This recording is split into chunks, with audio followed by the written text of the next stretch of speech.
दुनिया इतनी अनोखी है कि कभी कभी आम चीजें भी हमें चौंका देती हैं। सोचिए, जो ऑरेंज आप रोज खाते हैं वो पहले ऑरेंज कलर का नहीं होता था, और ऐसे ही कुछ सच्चाइयां हमारी आंखों के सामने होते हुए भी हमें पता नहीं चलती। आज मैं आपको लेकर चलूंगा 10 ऐसे कमाल के फैक्ट्स की दुनिया में, जहां शुरुआत होगी एक साधारण से ऑरेंज से और सफर खत्म होगा पेरिस की उस इमारत पर जिसे हम सब प्यार से जानते हैं, आईफल टावर, जो गर्मियों में सचमुच लंबा हो जाता है।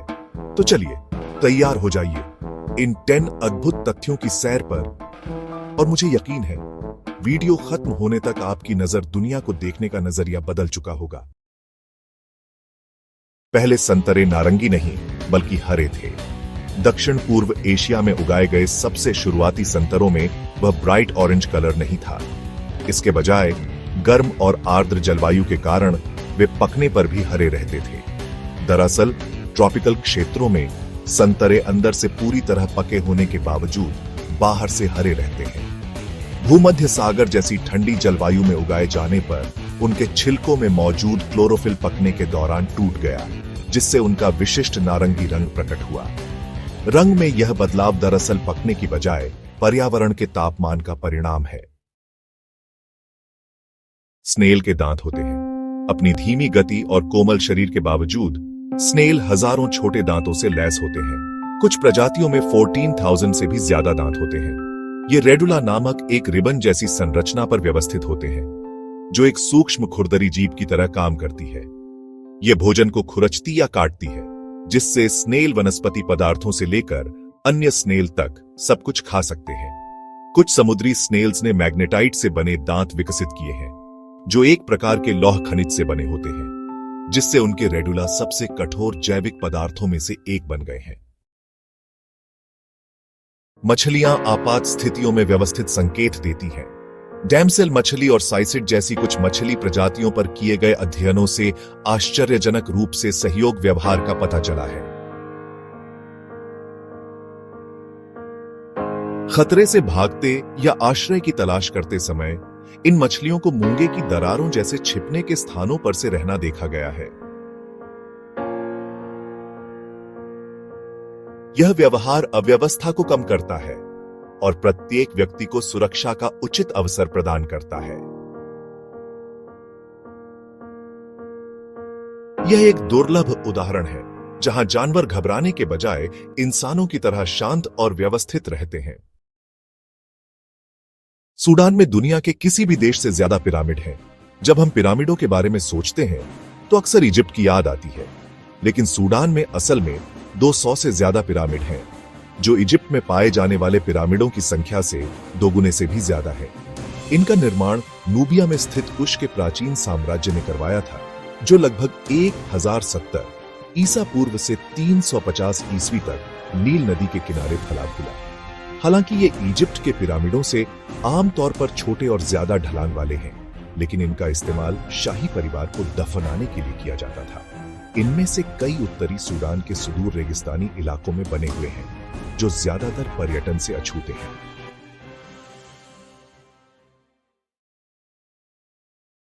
ट्रांस साइबेरियन रेलवे की एक वन वे ट्रिप में 8 टाइम जोन्स को पार करना पड़ता है। ट्रांस साइबेरियन रेलवे पश्चिम में मॉस्को से लेकर पैसिफिक तट पर व्लादिवोस्टोक तक पूरे रूस में फैला है। यह 9,279 किलोमीटर 5,772 मीटर की दूरी तय करता है और बिना रुके लगभग 7 दिन में पूरा होता है। इस यात्रा के दौरान यात्री 8 टाइम जोन्स को पार करते हैं, जो इसे पृथ्वी पर सबसे समय विरोधी यात्रा अनुभवों में से एक बनाता है।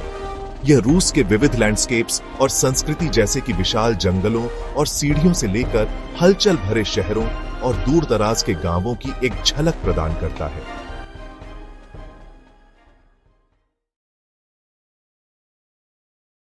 अगर आप एरिजोना में सिग्वारो कैक्टस काटते हैं तो आप पर क्लास 4 फेलोनी लगाया जा सकता है। सोनोरन रेगिस्तान में पाया जाने वाला यह सिग्वारो कैक्टस अपने इकोलॉजिकल और सांस्कृतिक महत्व के कारण एरिजोना राज्य के कानून के तहत संरक्षित है। ये कैक्टस 150 साल से ज्यादा जीवित रह सकते हैं और 40 टन से ज्यादा ऊंचे हो सकते हैं। प्राइवेट प्रॉपर्टी पर भी किसी को काटना एक गंभीर अपराध है। अगर दोषी पाया जाता है तो उल्लंघनकर्ताओं पर क्लास 4 फेलोनी लगाया जा सकता है, जिसमें जुर्माना और 3 साल तक की जेल की सजा शामिल है। क्या मैं आपको कुछ ऐसा बता सकता हूं जो नामुमकिन सा लगे? शार्क असल में पेड़ों से भी पुरानी है। जरा सोचिए, पृथ्वी पर जंगल उगने से भी पहले, लगभग 40 करोड़ साल पहले, शार्क समुद्रों में तैर रही थी। वे 5 बड़े पैमाने पर विलुप्ति से बच निकली है। एक ऐसी घटना जिसने डायनासोर और दूसरे जीवों को मिटा दिया था। लेकिन शार्क लगातार बढ़ती रही। वे सिर्फ शिकारी नहीं हैं, वे समुद्र के रखवाले हैं, समुद्री जीवन में संतुलन बनाए रखते हैं।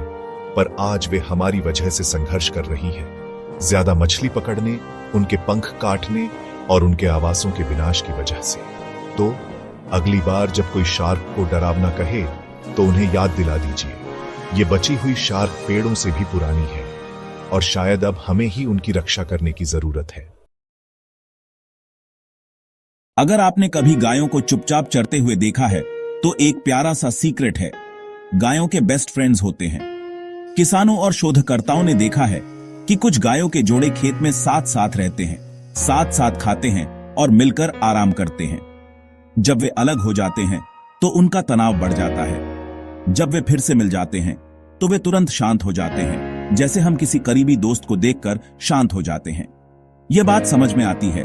गाय सामाजिक, कोमल जानवर हैं जो बंधन बनाती हैं, दिनचर्या सीखती हैं और परिचित लोगों के बीच में सुरक्षित महसूस करती हैं। और जब हम उन दोस्ती का सम्मान करते हैं, बंधे हुए जोड़ों को साथ रखते हैं, उन्हें जगह, छाया और मुलायम बिस्तर देते हैं, तो अक्सर उनका स्वास्थ्य और दूध की गुणवत्ता भी बेहतर होती है। क्या आप जानते हैं कि आपके रसोई घर में रखा शहद का जार लगभग अमर है? शहद व्यावहारिक रूप से कभी खराब नहीं होता। इसका राज इसकी प्रकृति में है। इसमें बहुत कम पानी होता है और इसका पीएच वैल्यू थोड़ा एसिडिक होता है, जिससे बैक्टीरिया का जिंदा रहना नामुमकिन हो जाता है। इसके अलावा मधुमक्खियां इसमें कुछ खास एंजाइम मिलाती हैं जो थोड़ी मात्रा में हाइड्रोजन पेरोक्साइड बनाते हैं, जो एक नेचुरल प्रिजर्वेटिव की तरह काम करता है।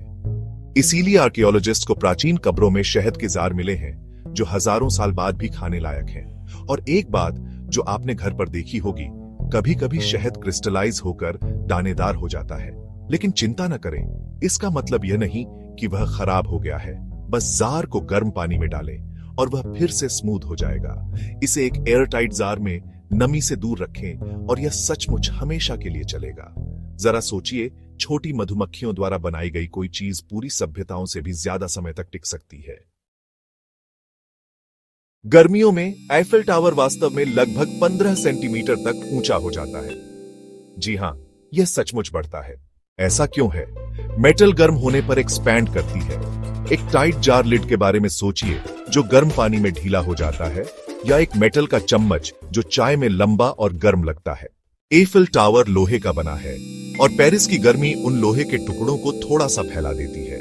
ये सभी छोटे छोटे खिंचाव मिलकर पूरा टावर थोड़ा ऊंचा हो जाता है। इंजीनियर जानते हैं कि ऐसा होगा, इसीलिए पुलों में छोटे गैप होते हैं और बिल्डिंग्स में एक्सपेंशन जॉइंट्स होते हैं, ताकि इमारतें मौसम के साथ सुरक्षित रूप से सांस ले सकें। अगर आपको ये फैक्ट्स दिलचस्प लगे तो इस वीडियो को लाइक करना ना भूलें, नीचे कमेंट करें और हमें बताएं कि आपको क्या सबसे ज्यादा पसंद आया। और ऐसे ही और भी आश्चर्यजनक फैक्ट्स के लिए सब्सक्राइब जरूर करें, क्योंकि आपका हर क्लिक हमें और भी बेहतर कंटेंट बनाने की प्रेरणा देता है। अगले वीडियो में मिलते हैं।